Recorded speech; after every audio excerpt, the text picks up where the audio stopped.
আল্লাহর এক যুবতী বান্দি হাত মোজা পা মোজা লাগায় কোথা থেকে যাচ্ছে। একটা বগাটে যুবক পিছন থেকে তাকাইয়া ওই মেয়েটার পেছনে পেছনে হাঁটতেছে। মেয়েটা বোরকা পড়া, হাত মোজা পা মোজা লাগানো। বাড়ির দরওয়াজায় গিয়ে মেয়েটা হাজির। পিছনে তাকিয়ে দেখে যুবক বলে, কি চাও? বলে, ও বোন, আমি তোমার দেখে পাগল হয়েছে, আমি তোমাকে চাই। যুবতী নারীটা বলল, আমার হাত মোজা পা মোজা লাগানো, তুমি আমাকে কি দেখে আকৃষ্ট হয়েছ? বলে, ও বোন, আমি তোমার বুরকার ফাঁকে তোমার চোখের চাউনিতে আকৃষ্ট হয়েছি। মেয়েটা বলে, যুবক দাঁড়াও, আমি তোমার জন্য হাদিয়ার ব্যবস্থা করতেছি। মেয়েটা ঘরে চলে গেল। কাজে সন্তানে ডেকে বলে, ও সন্তান, একটা ফল কাটার ছুরি আছে, এই ছুরিটা আমার হাতের মধ্যে দাও।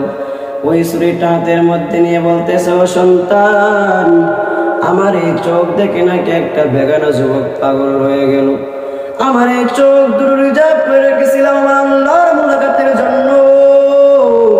আজকে যখন আমার এই চোখে বেগানার নজর লাগছে, আমার এই চোখ লাগবে না বলিয়া ছুরিটা হাতের মধ্যে নিয়া চোখের ভিতর আঘাত করে চোখ দুটো ঘুরাইয়া সন্তানে ডেকে বলে, সন্তান, এই চোখ দুটো যুবকের হাদিয়া দেও, আর জানায় দাও যুবক, যে চোখ দিয়ে তুই পাগল হয়েছ সেই চোখ নিয়ে তুই বাড়ি চলে যা।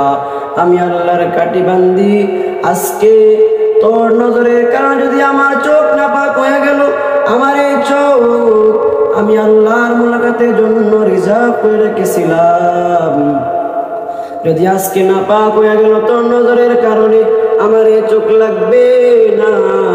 আল্লাহ যদি আমাকে কবুল করে নেয়, আমার অন্তর চোখ দিয়ে আল্লাহর মুলাকাতের দরজায় চলে যাব।